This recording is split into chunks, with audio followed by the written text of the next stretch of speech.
Princess Vera stood in the center of her grand throne room, her 4 arms crossed behind her back as she stared at the massive viewing screen.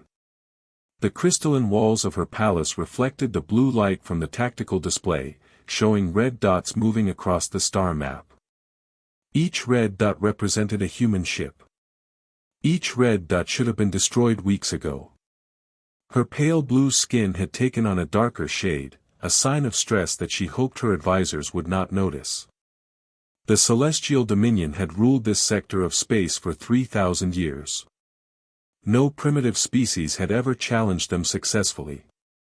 Yet these humans, with their basic technology and simple weapons, had broken through 3 defensive lines in just 1 month. "Your Highness," came the voice of General Crix, her chief military advisor. The tall insectoid being approached the throne with careful steps. His 6 legs moved in perfect coordination, while his compound eyes reflected the room's soft lighting.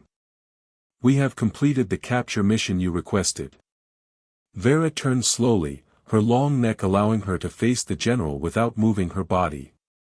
This was a technique she had learned as a child to appear more regal and controlled. Right now, she needed every advantage to maintain her royal composure. "The human warrior has been taken alive?" she asked, keeping her voice steady and cold. "Yes, Your Highness.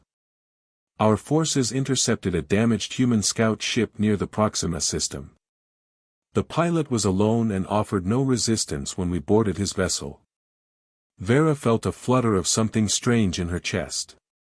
Her people called it uncertainty, though she had never experienced it personally before becoming ruler. Her father had always said that doubt was the enemy of leadership. A princess who showed uncertainty would lose the respect of her subjects.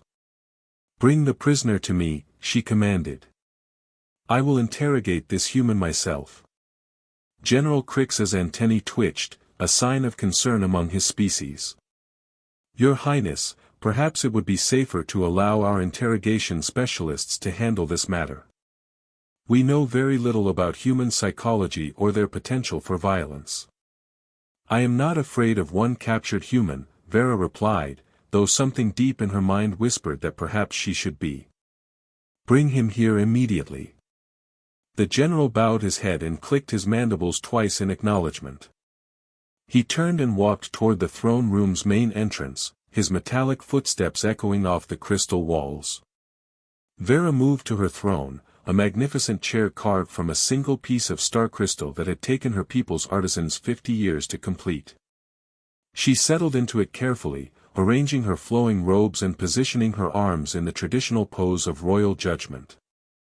Her breathing was controlled, her expression calm, but inside her mind, questions swirled like a storm. How were the humans winning?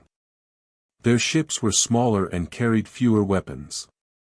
Their armor was basic metal and ceramic instead of the energy-resistant materials her forces used. Their strategy seemed to involve charging directly at superior firepower without any regard for mathematical probability of survival. By every logical calculation, they should have been eliminated in the first battle. The great doors of the throne room opened with a soft musical tone.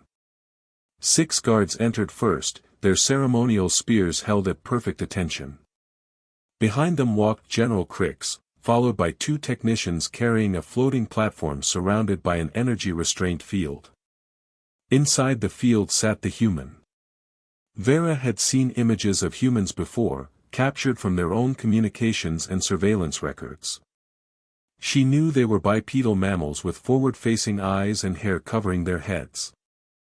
She knew they were physically smaller than most species in the Dominion and lacked any natural weapons or armor. What she had not expected was how strange it would feel to see one in person. The human was male, according to her briefings, with short brown hair and skin that was darker than her own blue complexion. He wore a simple uniform that appeared to be some kind of military clothing, though it was torn and stained from his capture. Most surprisingly, he did not seem afraid. As the guards positioned the restraint field in front of her throne, the human looked around the room with obvious interest. His eyes moved from the crystal walls to the decorated ceiling to the viewing screen still displaying the tactical situation. When his gaze finally settled on Vera, he nodded slightly in what appeared to be a respectful greeting. "Your Majesty," the human said, his voice clear and calm. "Thank you for agreeing to meet with me." Vera blinked in surprise. She had expected anger, fear, or desperate pleas for mercy. She had not expected politeness. The strange feeling in her chest grew stronger, and she gripped the arms of her throne tighter than necessary. "I am Princess Vera of the Celestial Dominion," she said, using her most formal tone. "You are a prisoner of war. State your name and rank." "My name is Dan Rodriguez," the human replied. "I hold the rank of lieutenant in the Earth Defense Force, Engineering Corps." He paused for a moment, looking at her with those strange forward-facing eyes. "May I say that your palace is absolutely beautiful? The crystal work is incredible. I've never seen anything like it." The unexpected compliment caught Vera off guard. She felt her carefully maintained royal composure slip slightly. In 300 years of life, no prisoner had ever commented on the architecture of her throne room. They were usually too frightened or angry to notice their surroundings.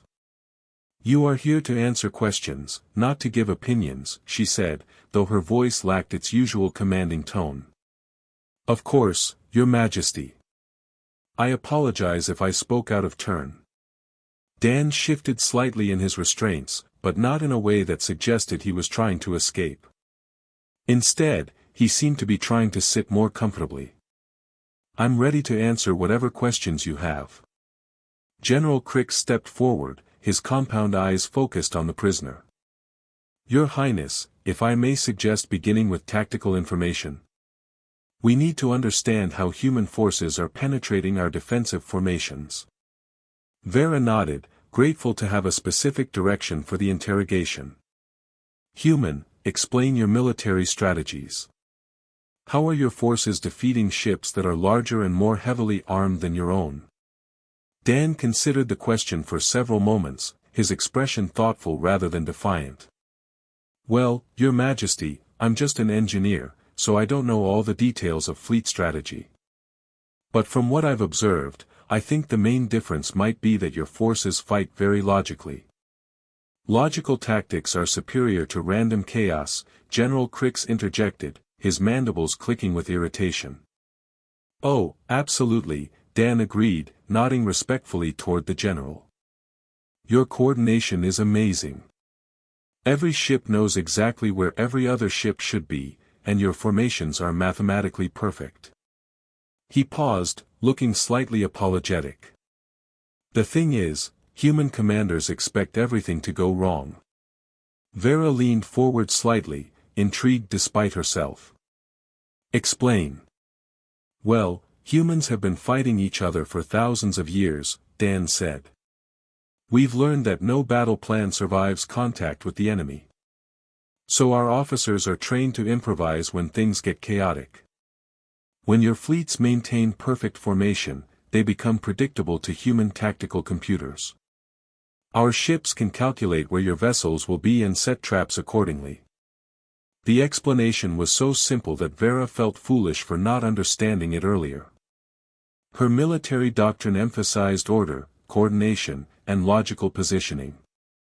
These were considered the highest virtues of warfare in Dominion culture. The idea that such perfection could become a weakness had never occurred to her. "Your Highness," General Crick said, "perhaps we should proceed with the neural interrogation. We can extract more detailed tactical information using our mind probe technology." Vera looked at Dan, expecting to see fear at the mention of forced mental interrogation. Instead, the human looked concerned. "I should probably warn you about that," Dan said politely. "Human brains work a bit differently from most species. Your mind probe equipment might have some compatibility issues." "Impossible," declared Chief Technician Zara, one of the specialists who had accompanied the prisoner. The four-armed female approached the restraint field with a complex device that hummed with energy. Our neural interfaces are universal. They can read the thoughts of any sentient being. I'm sure you're right, Dan replied. I just thought I should mention it, just in case. I'd hate for you to damage any expensive equipment. Vera felt another strange flutter of uncertainty. The human's tone was genuinely apologetic, as if he was worried about causing inconvenience to his captors.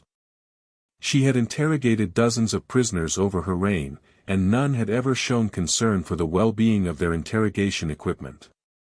Proceed with the neural probe, she ordered, though something in her mind urged caution. Technician Zara activated the device and directed its beam toward Dan's forehead. The machine's display lit up with complex patterns as it attempted to interface with human neural pathways. For a few moments, everything appeared normal. Then sparks began flying from the control panel. What is happening?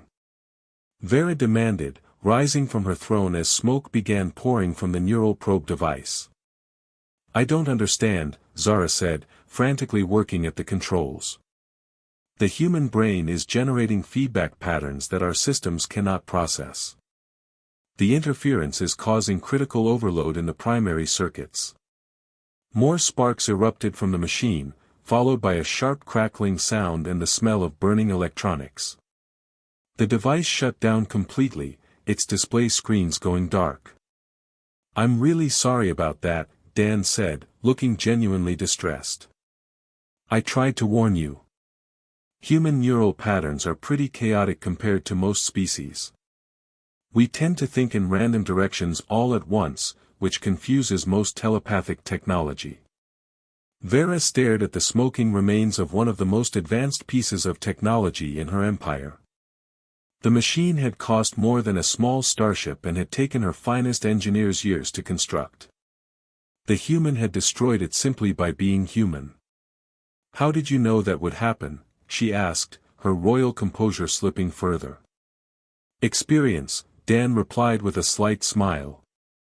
Humans have encountered telepathic species before.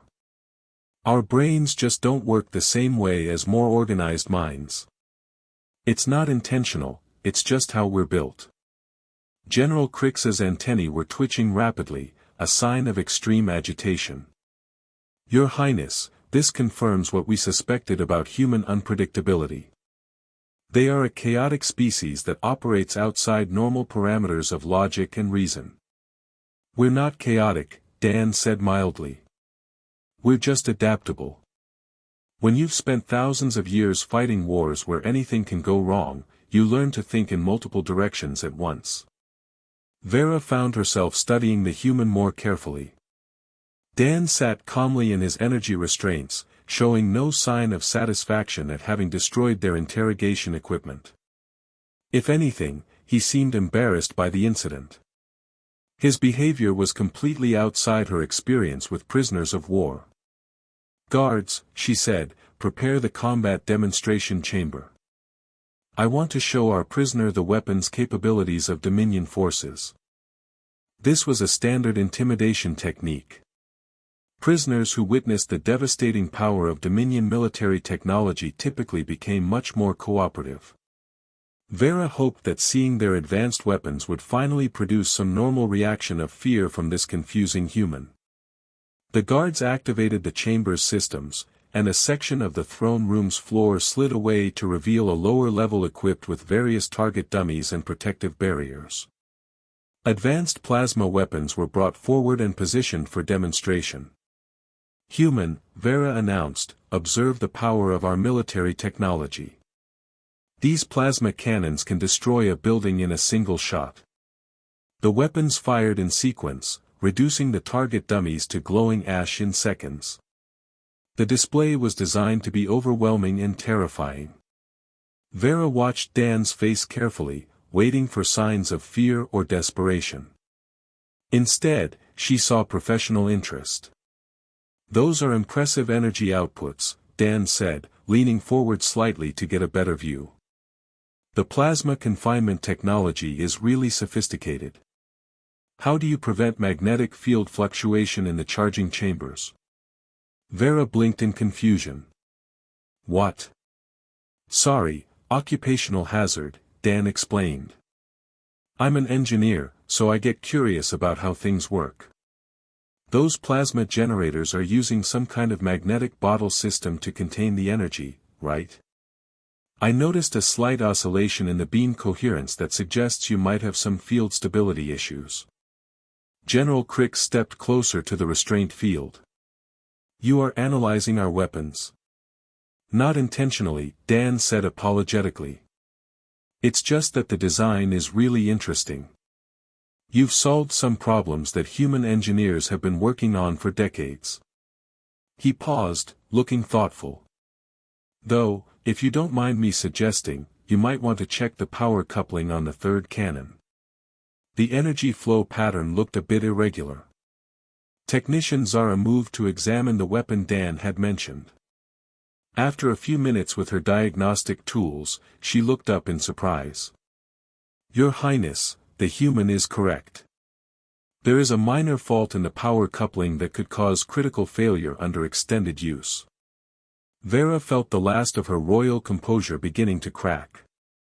The prisoner was not only unafraid of their most powerful weapons, he was offering to help improve them. Every protocol for prisoner interrogation assumed that captured enemies would be intimidated by displays of superior firepower. Dan was treating the demonstration like a technical education seminar. Why are you not afraid? She asked, the question escaping before she could stop herself. Dan considered this seriously, as if it was a perfectly reasonable thing to ask. I suppose because being afraid wouldn't help anything, Your Majesty. I'm a prisoner, and there's nothing I can do to change that right now. Getting scared would just make everyone's day worse. Most prisoners beg for mercy or threaten revenge, Vera said. Would either of those things be useful? Dan asked. You seem like a reasonable person who's trying to do what's best for your people. Begging wouldn't change your strategic situation, and threats would just be silly coming from someone in my position. The simple logic of his response left Vera speechless. She had ruled for 50 years, had faced rebellions and invasions, had interrogated countless enemies of the state.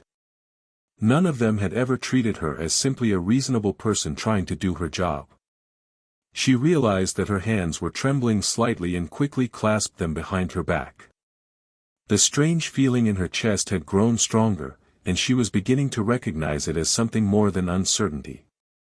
It was doubt, not about her ability to rule, but about whether she truly understood what her empire was fighting against.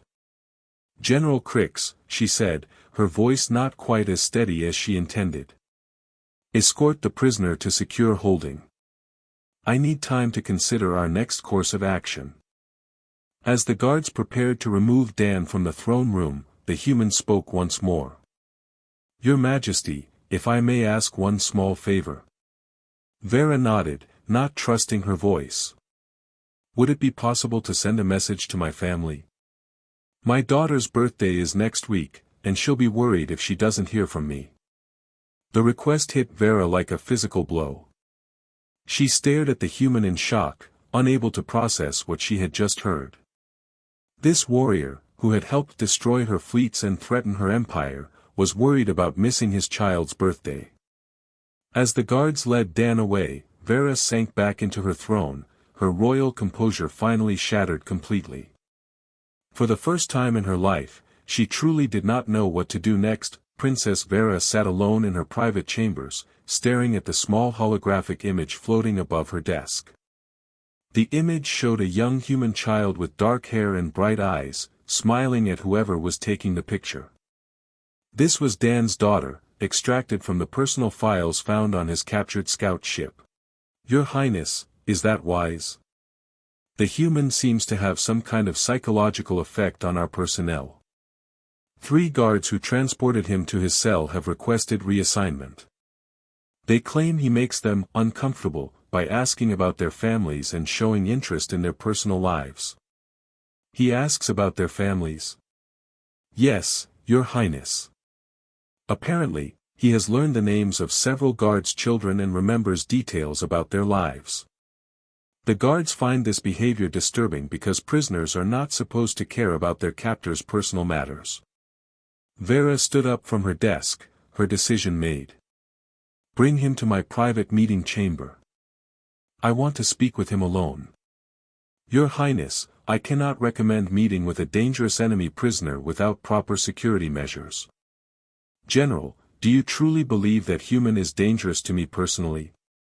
Crix considered this question for several moments, his compound eyes reflecting uncertainty. No, Your Highness. From a physical standpoint, he poses no direct threat. However, his psychological impact is unpredictable. I will take that risk. Bring him here immediately. An hour later, Vera sat across from Dan in her smaller meeting chamber. The room was designed for diplomatic conversations, with comfortable seating and soft lighting. Dan was no longer in energy restraints, though 2 guards stood outside the door. Thank you for agreeing to see me again, Your Majesty, Dan said as he settled into his chair. I hope I didn't cause too much trouble yesterday with the equipment malfunction. Vera studied his face carefully. Dan appeared genuinely sorry about destroying their interrogation device, even though it had saved him from forced mental intrusion. This level of consideration for his captor's problems continued to baffle her. I have been reading about human culture, she said. I want to understand something. Why did you ask to send a message to your daughter? Dan's expression softened noticeably at the mention of his child. Because she worries when she doesn't hear from me. Sophia knows I'm in the military, so she understands that my job sometimes keeps me away from home.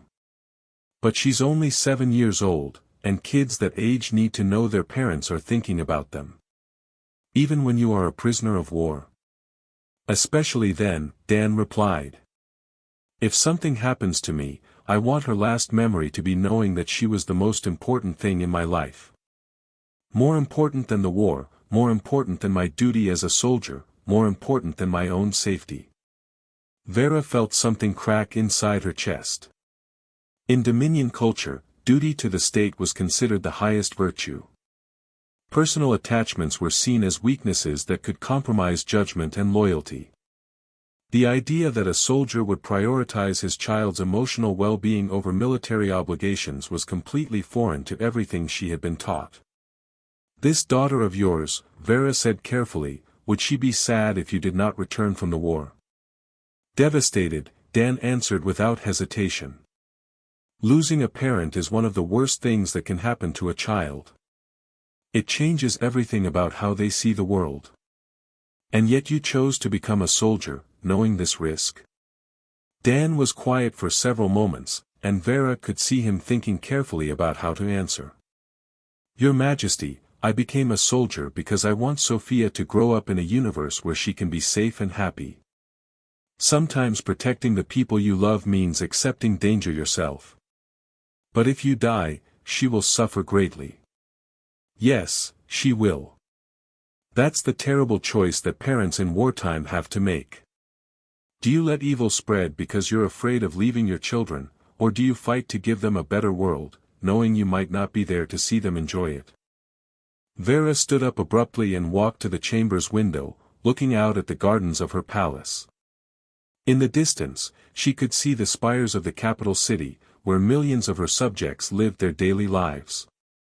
For the first time, she tried to imagine what it would be like if enemy forces threatened those people. You called your empire evil, she said, not turning around. No, Your Majesty, I didn't. I said that sometimes people have to fight evil. I don't think your empire is evil. I think it's scared. Vera turned to face him, startled. Scared? Yes. From what I've learned about Dominion history, your people have spent thousands of years building a perfect, ordered civilization. You've eliminated chaos, reduced suffering, created a society where everyone knows their place and does their duty. That's actually pretty impressive. Then why are your people fighting us? Dan leaned forward slightly, his expression serious but not hostile. Because you're trying to force that order on species who don't want it. Humans need a little chaos in their lives to be happy. We need the freedom to make our own mistakes, to love the wrong people, to waste time on foolish dreams. Your empire wants to give us safety and order, but for humans, perfect safety feels like a prison. So you would rather have war than peace? We would rather have freedom than safety, Dan corrected. Sometimes that leads to conflict, and sometimes it leads to amazing discoveries or beautiful art or great love stories. Humans think the risk is worth it. Vera felt her worldview shifting in ways that made her deeply uncomfortable. But without order, there is suffering. People make poor decisions that harm themselves and others. That's true, Dan agreed. Humans suffer a lot because of our choices. We have wars among ourselves, we struggle with poverty and disease, we make mistakes that hurt the people we care about. But we also have things that I don't think your empire has. Such as? We have parents who will die to protect children who aren't even their own species. We have soldiers who risk everything to save one wounded comrade. We have people who spend their lives trying to solve problems that don't benefit them personally, just because they want to make the universe a little better. Dan paused, looking directly into her eyes. Your Majesty, do you have anyone in your life that you love more than your duty to the Empire? The question hit Vera like a physical blow. She opened her mouth to answer, then realized she could not. In her 300 years of life, duty had always come first. She had never allowed herself to form attachments that might compromise her judgment as a ruler. I see, Dan said softly, and his voice carried something that sounded like pity. I'm sorry. That must be very lonely. Vera felt her careful composure beginning to crack again. Loneliness is irrelevant. A ruler must think of her people first. But Your Majesty, how can you truly understand your people if you don't understand what love feels like? How can you make decisions about their lives if you've never experienced the emotions that drive them? Before Vera could answer, alarms began sounding throughout the palace. The chamber's communication system activated automatically. Your Highness, came General Crix's voice, the human fleet has arrived early. They are requesting permission to enter the system under a flag of truce. They claim they want to retrieve their captured pilot. Vera looked at Dan, who had straightened up in his chair at the news. She expected to see relief or triumph in his expression. Instead, she saw concern. They came for you, she said. They came for me, Dan confirmed. But Your Majesty, human rescue operations can be very dangerous. If your forces try to prevent them from retrieving me, a lot of people on both sides are going to die. People with families, people with children who are waiting for them to come home. Are you threatening me? No, Your Majesty. I'm warning you. Human commanders don't think like your generals do. They don't calculate acceptable losses when one of their people is in danger. They will risk the entire fleet to get me back, not because I'm strategically important, but because leaving people behind goes against everything we believe in. Vera stared at him in amazement. You are trying to protect my forces from your own people.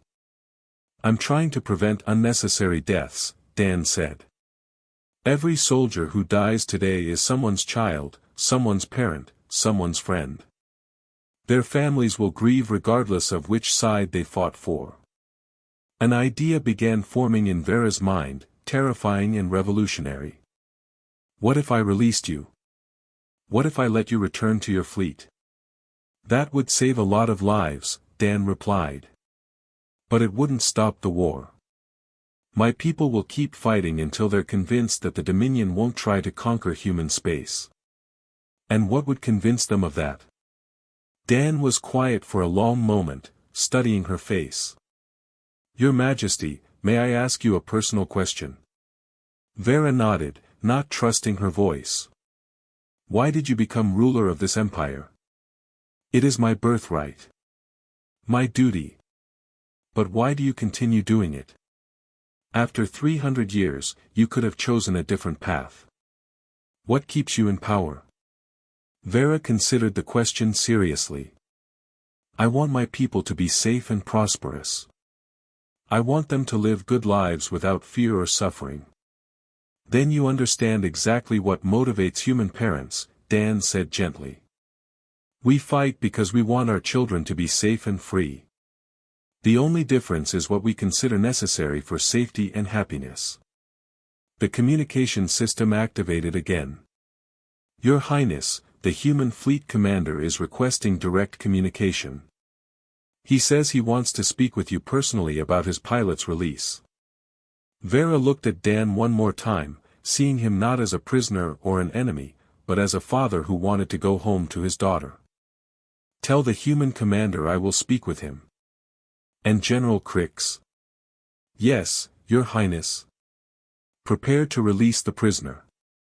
Dan smiled, and for the first time since his capture, he looked truly happy. Thank you, Your Majesty. Sophia is going to be so excited to hear from me. As preparations began for Dan's release, Vera found herself wondering what other assumptions about the universe might be wrong.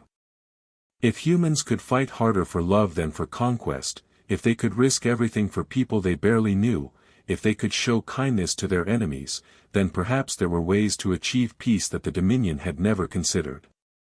For the first time in her long reign, Princess Vera felt something that might have been hope. And for the first time, she was not struggling to stay calm. She was struggling to imagine a future where strength came not from perfect order, but from the beautiful, chaotic, wonderful mess of beings who loved each other enough to fight impossible battles. The war was far from over, but something had changed. In trying to understand one human warrior, Vera had discovered that the greatest victory might not be conquest, but finding a way for different species to coexist while remaining true to what made them unique.